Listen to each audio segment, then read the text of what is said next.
This podcast is brought to you by Convo Cloth, the official clothing apparel of the NBC podcast.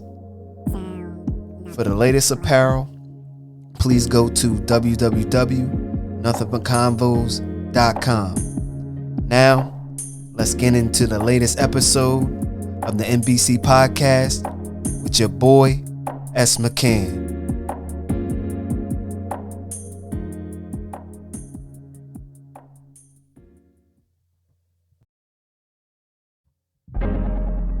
What's good, people? It's the NBC podcast with your boy, S. McCann.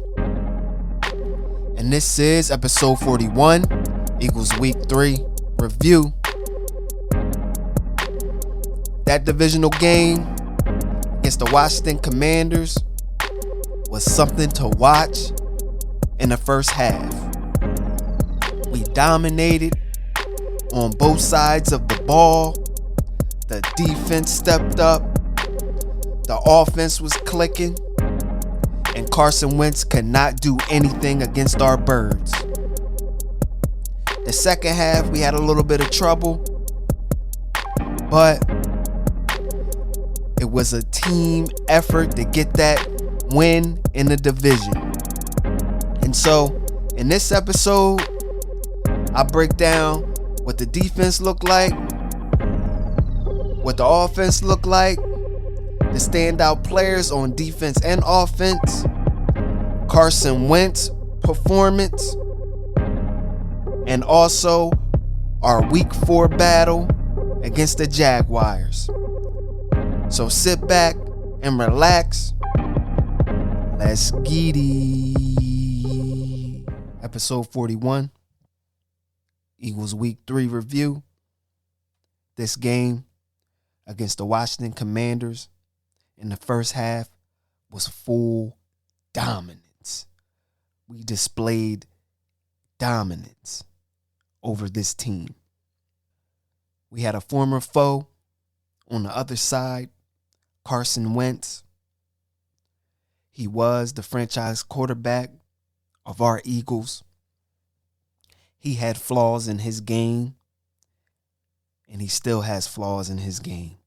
He was traded away last year because he wanted to trade.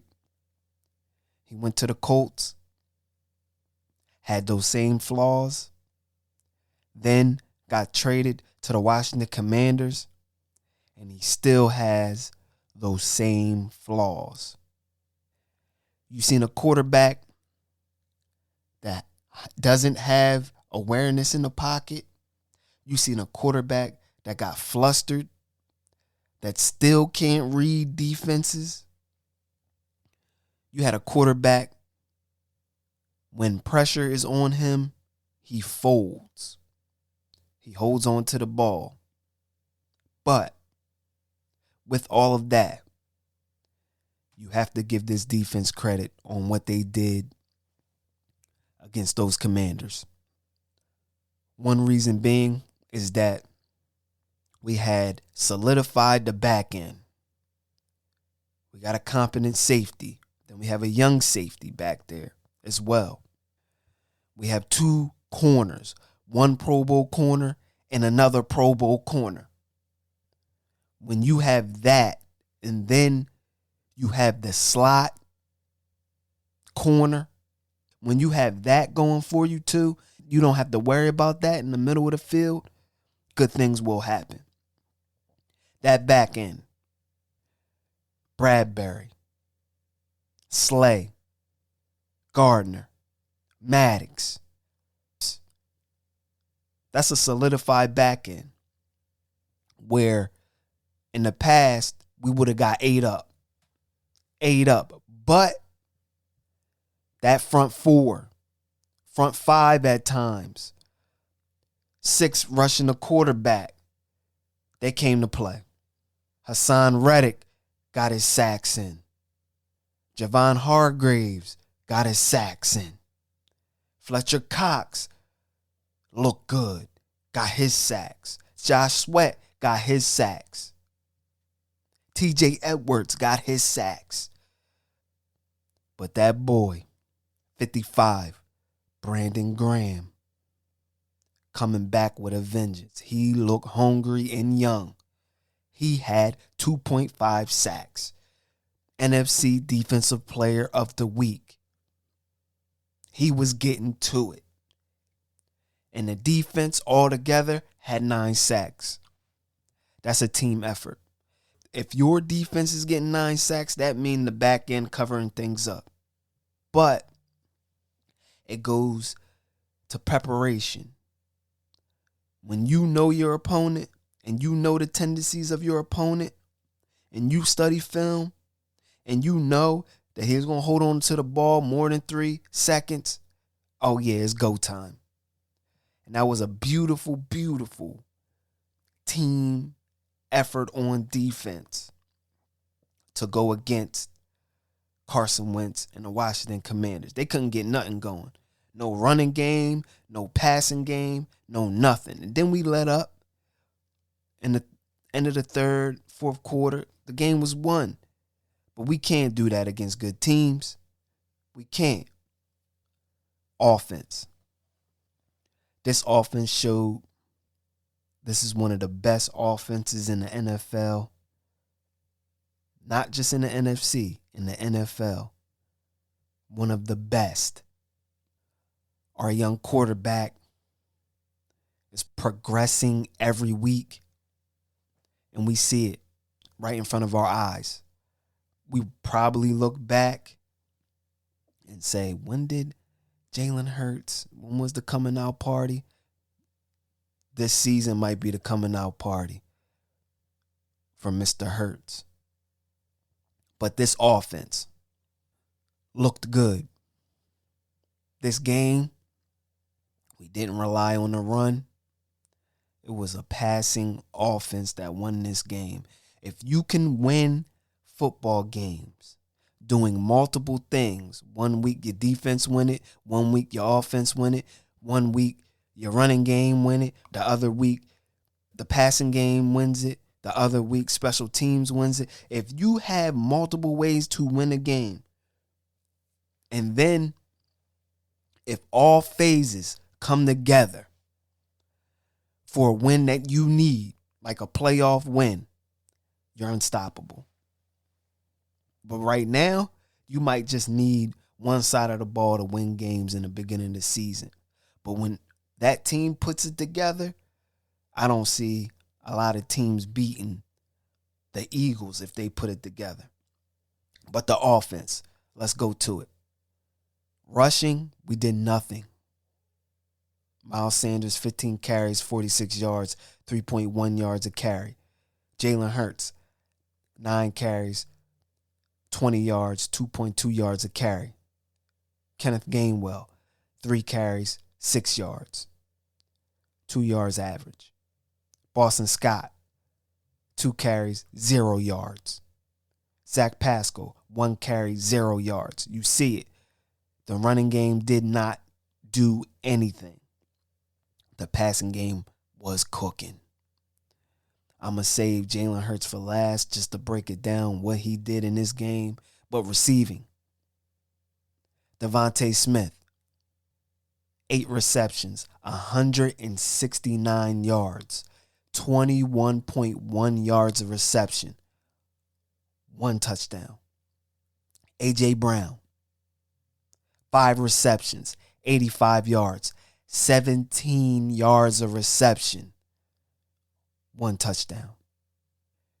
Grant Calcaterra, I think that's his name, young rookie, 1 reception, 40 yards. He can run.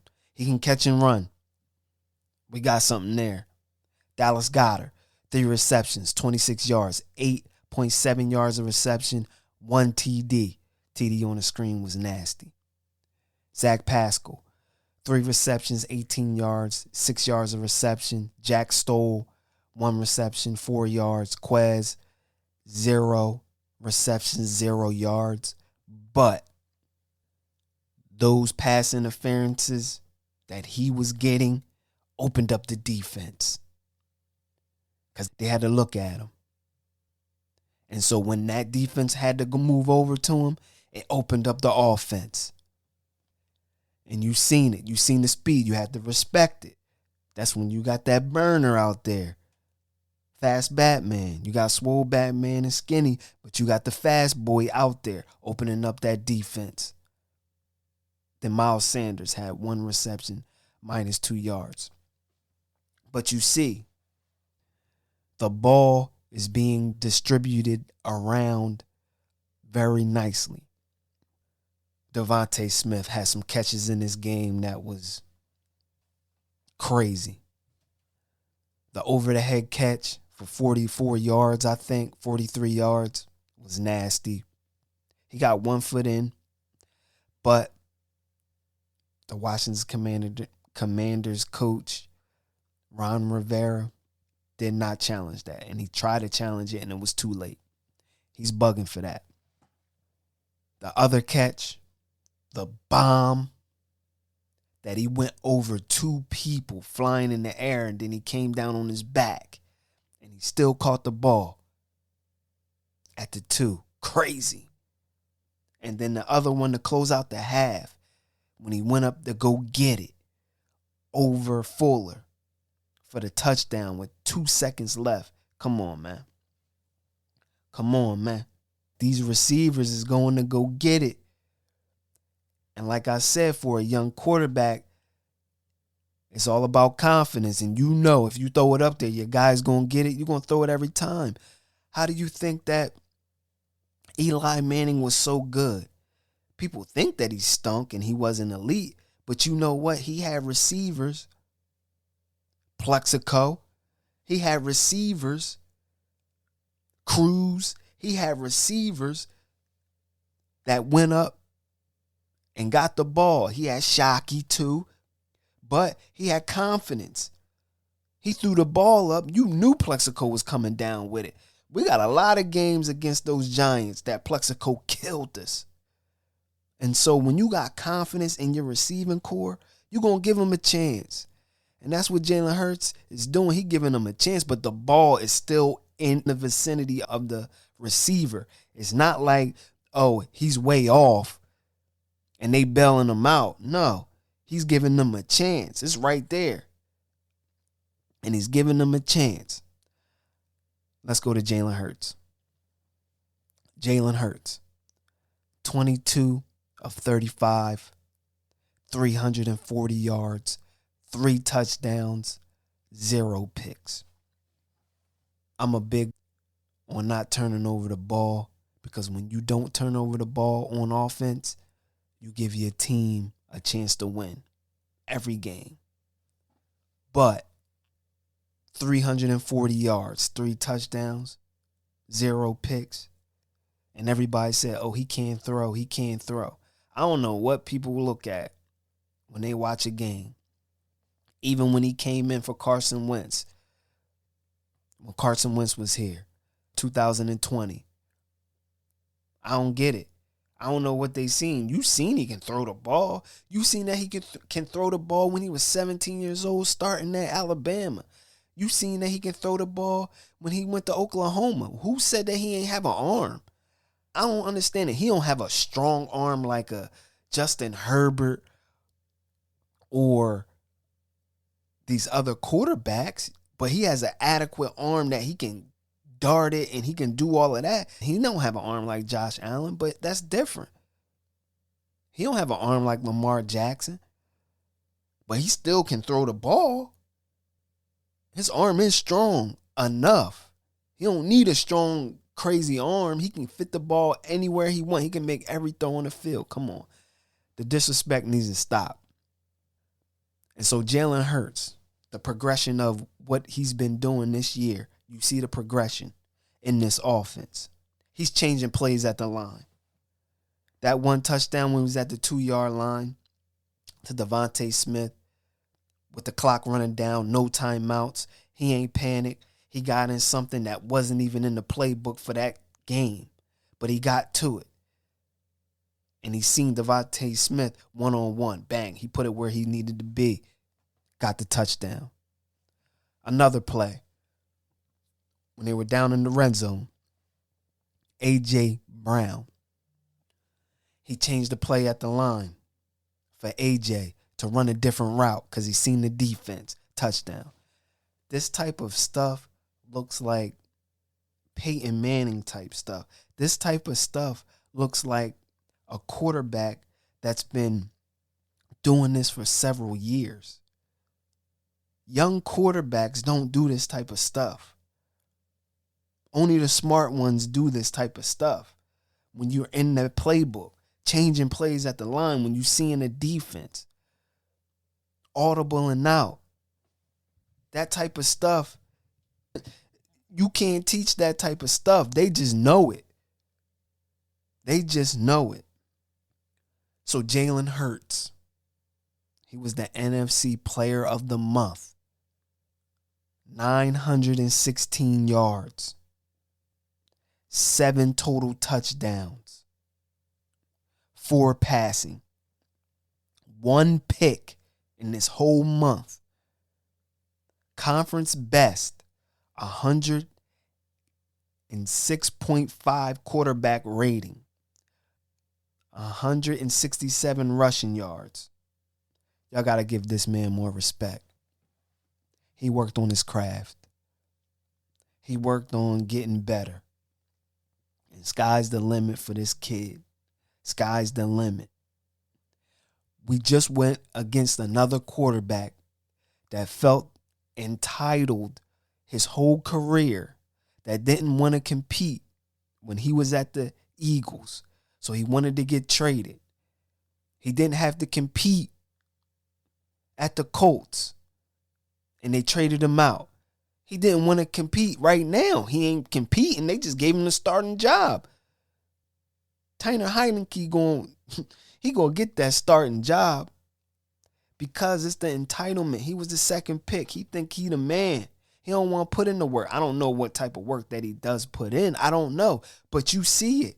He holds on to the ball too long. He's been doing that with us, and he's still doing it. He ain't get better with that. Pocket awareness. He ain't get better with that.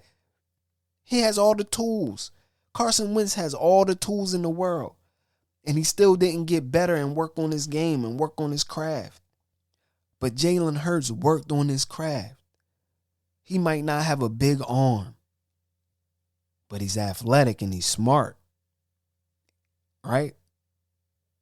But he can throw the ball 50-something yards.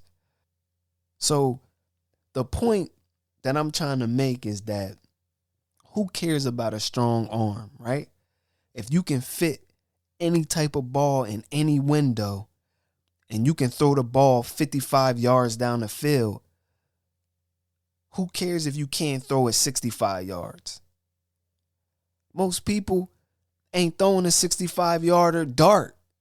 It's either going to be in the 45, 40, maybe 50, half the field or whatever, but you're not throwing it 100 yards down the field. Come on, man. These guys are crazy. And then a lot of these people that hated on Hurts, now they all on his nuts. I see them all. I can name them all, but I won't do that. But y'all looking crazy because y'all never give someone a chance to get better. It's always instant. It's just like instant popcorn. You just want to throw it in the microwave and then it pops and then you want it right away. That don't happen. Not as a quarterback. All of those quarterbacks, you can say the Bradys, the Donovan McNabbs, the Michael Vicks, the Russell Wilsons, all of those quarterbacks that starting now, they had to get better. They wasn't like that in their first 2 years starting. But now you seeing the Eagles stuck with him because no one was better in this draft right now. We can talk about it. No quarterback that came out in the 2022 draft was better than him. No other quarterback coming out in the 2023 draft is going to be better than him. Sometimes you got to wait. Sometimes you just got to wait. And then once you wait, then you're going to be like, damn. You're going to reap the benefits of waiting it out. That's all. If someone has particular aspects of their game, you say, oh yeah, he gonna be good. We just gotta make him progress and give him everything that he needs to succeed. That's what the Eagles done. Gave him everything to succeed. Receivers, coaching. But he wants it. That's different. He wants to be good. He wants to be better. So this week against the Jags, I think it's going to be a tough game because their head coach is a good head coach and they're well coached. This ain't the old Jags team. They're going to come in here and they're going to put up a fight. They got receivers. Christian Kirk got paid. They got running backs. Robinson. Quarterback is nice. Lawrence. And so we're going to have a little tough battle ahead. The defense is good. Their line is nice. They got good ends, good linebackers. I don't know about their corners.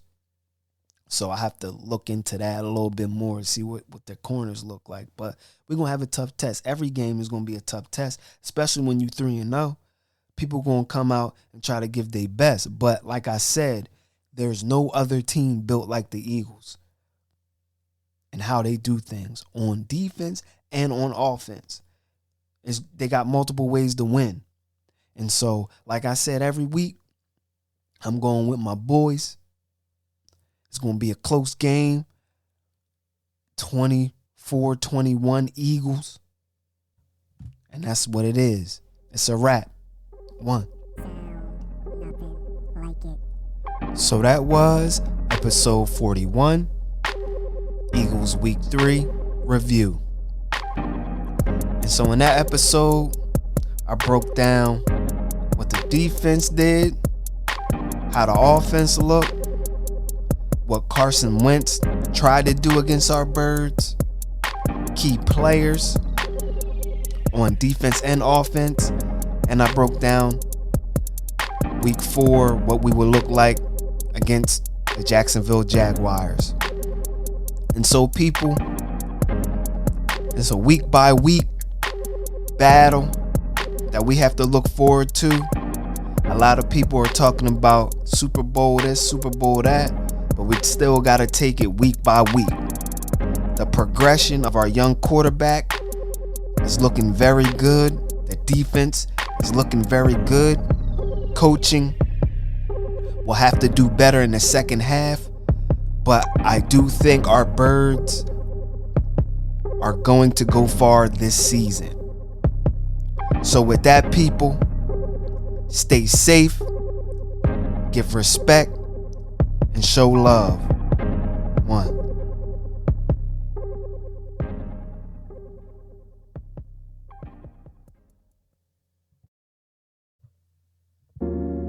Make sure you go listen to all old and new NBC podcast episodes on all podcasting platforms.